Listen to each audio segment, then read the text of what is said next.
Hello and welcome to AFS classes. AFS classes में आपका स्वागत है। जैसे ही कल मैंने आपको बताया था कि बड़ौदा यूपी ग्रामीण बैंक का ज्वाइनिंग के मेल्स आ चुके हैं बच्चों को, और बाकी उसमें बहुत सारी दिक्कत आ रही है बच्चों को कि बॉन्ड कैसे करवाना है और क्या क्या दिक्कत है, वो सारी इस वीडियो के अंदर मैं आपकी कवर करूँगा और बाकी आपको बता दूँगा कहाँ से आपको फॉर्मेट मिलेंगे, बाकी जो भी चीज़ आपको अब चाहिए ज्वाइनिंग के अंदर। जैसे कि आप देख सकते हो, ये बड़ौदा यूपी की साइट खोल रखी है मैंने। आपको पहले बता चुका हूँ मैं, बड़ौदा यूपी ग्रामीण बैंक कैरियर लिख के गूगल पे सर्च कर सकते हो आप। वहाँ पे आपको फर्स्ट लिंक जो दिखेगा उसको खोल लेना, ये रिक्रूटमेंट के इस पेज पे आ जाओगे आप।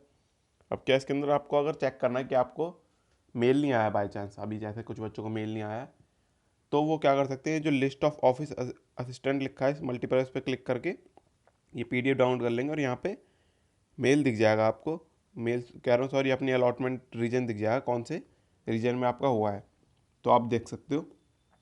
अब इसके अंदर देखो क्या लिखा हुआ है इन्होंने, offer appointment for the post of office assistant has been issued to eligible candidates. जो भी एलिजिबल कैंडिडेट्स हैं उनको हो चुका है। Offer of appointment has been mail to the individual candidate on their registered email ID, no separate letter is being issued. ठीक है। और ये इसके बोला, report of joining allotted region at the specific address on 1 April 2021 at 10 AM sharp. जो भी आपको जैसे कि यहाँ लिखा है अमन सिंह फैज़ाबाद हुआ है अलॉट, तो इनको 10 बजे शार्प हर किसी को अपनी अपनी रीजनल उसके अंदर ऑफिस जो है, रीजनल ऑफिस जो है उसमें रिपोर्ट करना है। और कुछ बच्चों ने ये पूछा था मुझसे कि जैसे कि अब यहाँ पे अलॉट हो जाएगा ये हमें, मतलब कि रीजन अलॉट हो चुका है, 1 अप्रैल को जाएंगे, तो वहाँ पे अपना आप कम से कम 3-4 दिन का सामान लेके जाना, मतलब कि कपड़े वपड़े लेके जाना। क्योंकि मैंने बहुत बच्चों से सुना है अब वहाँ पे जाके, ये मतलब कई जगह वेरी भी करता है, मगर मोस्टली बैंक्स में क्या होता है, जो रीजन अलॉट हो चुका है वहाँ जाओगे आप, अपने डॉक्यूमेंट्स वगैरह या फिर आप कॉल लेटर दिखाओगे अपना, वहाँ पे फिर आपको ब्रांच अलॉट कर देते हैं, उसी दिन कर देते हैं, कई बार अगले दिन कर देते हैं। तो अगले दिन क्या होता है, फिर आपको वहाँ पे जाके ज्वाइन करना होता है बैंक, और फिर आपकी वो चालू हो जाती है पोस्टिंग, और आपकी सैलरी भी उसी दिन से बननी चालू हो जाती है।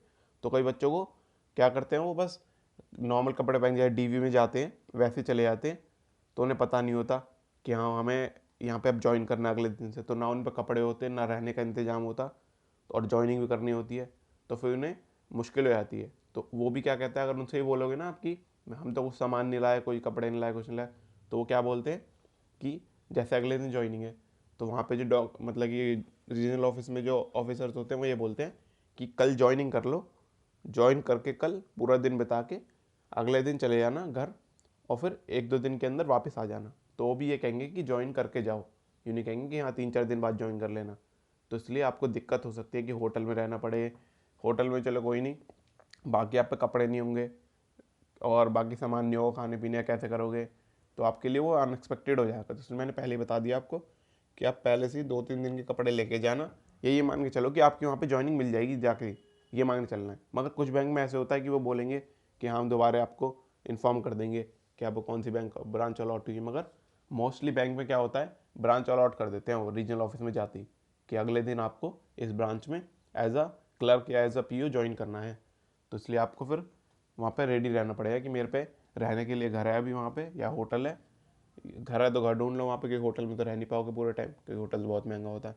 और बाकी कपड़े होने चाहिए, और बाकी जो भी, अगर फैमिली को भी ला रहे हो तो फैमिली का भी इंतजाम करना, क्योंकि वहाँ पर रहना पड़ेगा। अब वहाँ मतलब आपकी पोस्टिंग हो चुकी है, अगर होम टाउन में लाए तो कोई बात ही नहीं है। तो आप इसमें चेक कर सकते हो। इसमें एक और चीज़ बताऊँ मैं आपको, कि जैसे कि जो रिजर्व लिस्ट के अंदर है, बड़ौदा यूपी बैंक के या फिर किसी के भी रिजर्व लिस्ट के अंदर आ सकते हो आप। तो आपको क्या चेक करना है कि कितनी सीट थी बड़ौदा यूपी बैंक के अंदर। अब मेरे को पर्टिकुलर याद नहीं है, मगर इसके अंदर आप चेक करोगे एंड तक, तो इसके अंदर है, इनके अंदर 498 बच्चों को अलॉट किया गया है यहाँ पे। तो ये सारे SC ST सब है। और जैसे कि मेरा था, मेरी 9th रैंक थी बड़ौदा यूपी बैंक के अंदर, मेरा भी क्लर्क में सिलेक्शन हुआ था, मगर मैं गया नहीं डीवी करवाने।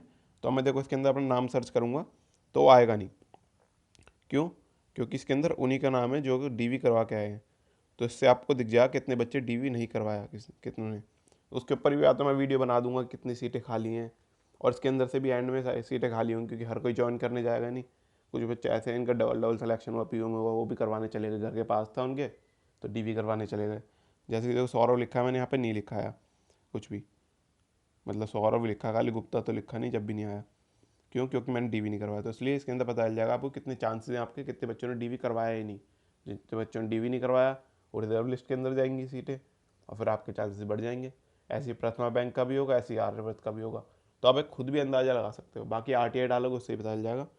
चलो ये डाउट मैंने क्लियर कर दिया है। अब मैं और डाउट क्लियर कर दूँ आपके। अब जैसे कि इसके अंदर है गाइडलाइंस हो एग्जीक्यूटिंग आइडेंटिटी बॉन्ड, बॉन्ड जो है आपका उसकी जो है, इसके अंदर देख सकते हो आप क्या लिखा है, गाइडलाइंस लिखी हुई है इसके अंदर आपकी कि कैसे कैसे बॉन्ड का। मैं बता देता हूँ आपको। जो है टेक्स्ट ऑफ बॉन्ड है वो वेबसाइट पे जो अवेलेबल है उसको टाइप करवाना है। नॉन जुडिशियल स्टैम्प पेपर पे, 100 रुपये का पेपर जो होता है, कैंडिडेट के द्वारा ही कराना है। और उसके 2 विटनेस होने चाहिए, नोटरी, मजिस्ट्रेट और जज।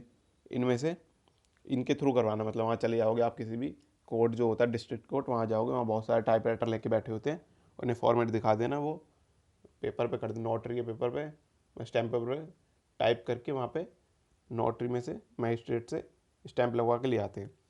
अब क्या लिखा है इसमें कि party of the first part, name of the candidate. तो इसके अंदर पहले तो मतलब वो जो है कैंडिडेट है उसका नाम, एम्प्लॉय जो है उसका।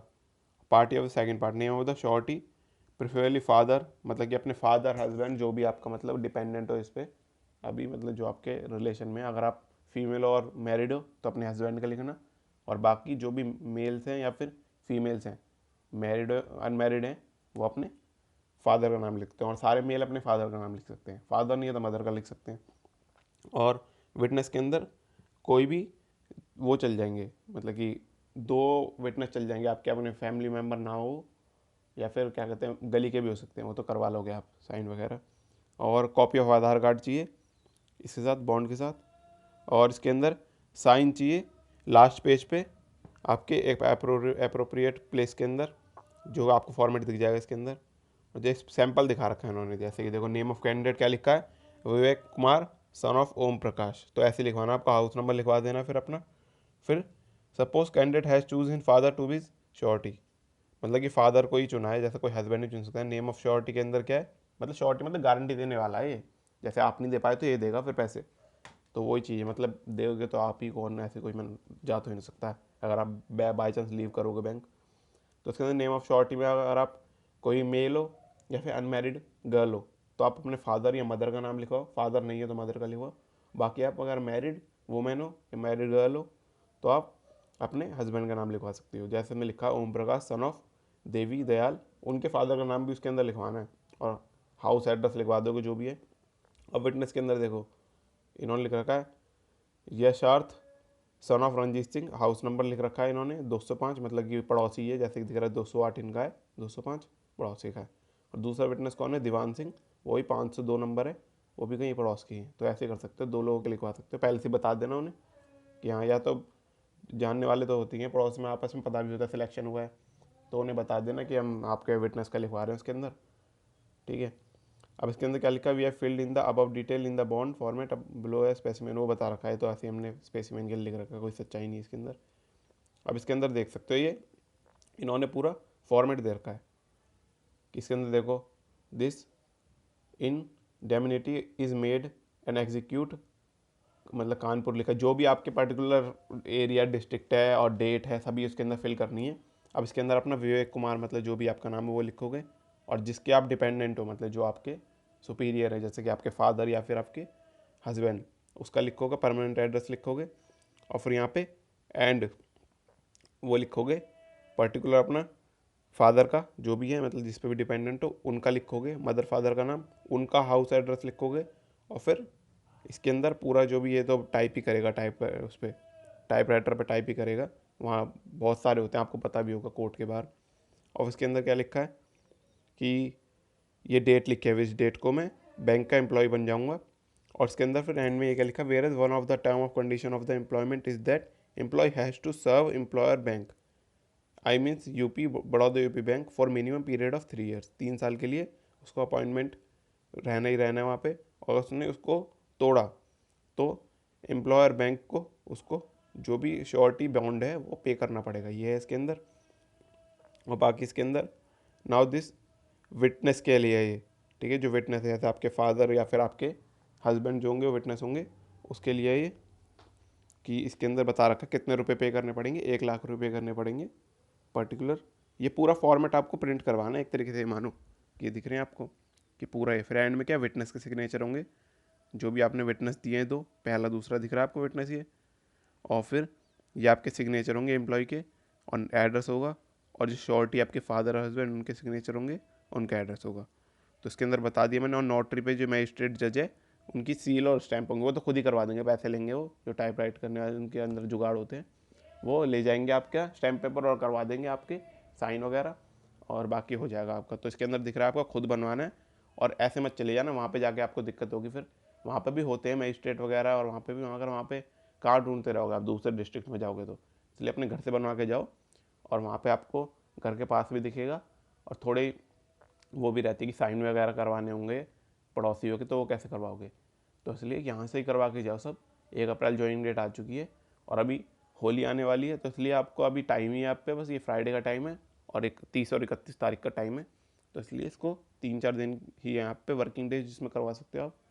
और बाकी और बता देता हूँ आपको मैं क्या क्या चीज़ें, जैसे कि ग्रेजुएटी नॉमिनेशन का है कि आपको बाय चांस मतलब डेथ वगैरह हो जाती है, उसके लिए पर्टिकुलर कि नॉमिनेशन एक तरीके से आपका है कि मतलब आपकी कुछ डेथ वगैरह हो, कुछ हो गया, तो उसके अंदर का आपका कि कौन आपका क्लेम कर सकता है बाद में, पर्टिकुलर उसके ऊपर है, ठीक है। ये तो आप प्रिंट आउट निकाल के इसको फिल कर सकते हो, और विटनेस ने साइन कर सकते हो इसको। और आपके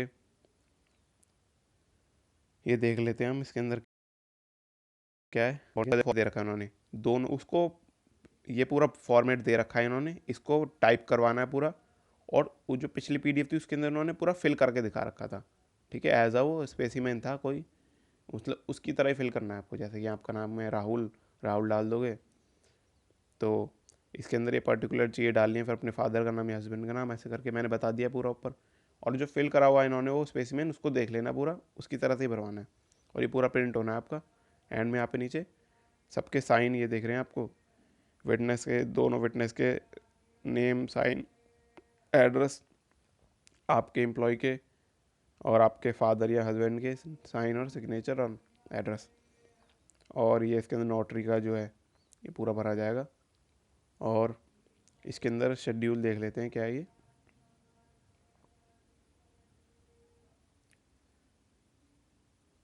और इसके अंदर अभी आपको बड़ौदा यूपी बैंक आया है, बाकी प्रथम बैंक का भी आएगा, तो उसके अंदर भी सेम ही होगा। बाकी कुछ भी डाउट आप पूछ लेना। अब मैरिटल स्टेटस के अंदर है इसका कि अगर आप मैरिज में वो हो, मतलब कि मैरिड हो, तो उसके अंदर आप ये भर सकते हो इसको, मैरिड नहीं हो तो कोई ज़रूरत नहीं है। और इसके अंदर फिडेलिटी और सीक्रेसी के ऊपर है कि मतलब कि आप कुछ इन्फॉर्मेशन शेयर नहीं करोगे ऐसे पर्टिकुलर, मतलब क्योंकि बैंक का भी क्या होता है कि पर्टिकुलर एक प्राइवेसी होती है, तो आप हर चीज़ नहीं शेयर कर सकते बैंक में, क्योंकि पैसे का काम है। और डोमिसाइल का एक and undersign having appointed in the service of Baroda UP hereby declare, place बतानी है आपको इन दिस प्लेस में, जैसे कि आप यूपी में हो तो यूपी लिख देना है यहाँ पे, और यहाँ पे लिख देना कि अगर आप गोरखपुर के तो गोरखपुर लिख दोगे as my place of domicile, the above is my place of birth, और the above is not my place of birth, by my place of birth is, मतलब ये तो लिविंग का बताना है फर्स्ट वाले में, तो अगर आप, और सेकंड वाले में बताना है कि प्लेस ऑफ बर्थ क्या है आपकी। और फिर इसके अंदर sign, designation, nature of appointment, date of appointment, मतलब कि आप क्लर्क हो तो इसके अंदर बस यही करना है आपको। 3 फॉर्म है, मैरिड वाला नहीं हो तो मैरिड, तो इसके अंदर कुछ इंपॉर्टेंट नहीं है इतना। इसके अंदर आई एम अनमैरिड ये वगैरह टिक कर दोगे, मैरिड हो तो टिक कर दोगे ये वाला, और सिग्नेचर वगैरह, मतलब ये सब चीज़ें भर के ले आनी है आपको। और नो, ये बहुत इंपॉर्टेंट है आपका बॉन्ड वाला, तो अपनी नोटरी से करवा के ले आना। बाकी इसके अंदर आपको कुछ भी डाउट है तो मुझसे पूछ लो, कमेंट सेक्शन में बता दूंगा। और बाकी प्रथम बैंक का और ये हमारा आर्यव्रत बैंक का कुछ भी नोटिफिकेशन आएगी, या फिर किसी और भी बैंक की नोटिफिकेशन कुछ भी आएगी डीवी से रिलेटेड, तो मैं आपको ज़रूर बताऊंगा इस चैनल पे, तो चैनल को सब्सक्राइब कर लेना। थैंक यू आपका वीडियो देखने का।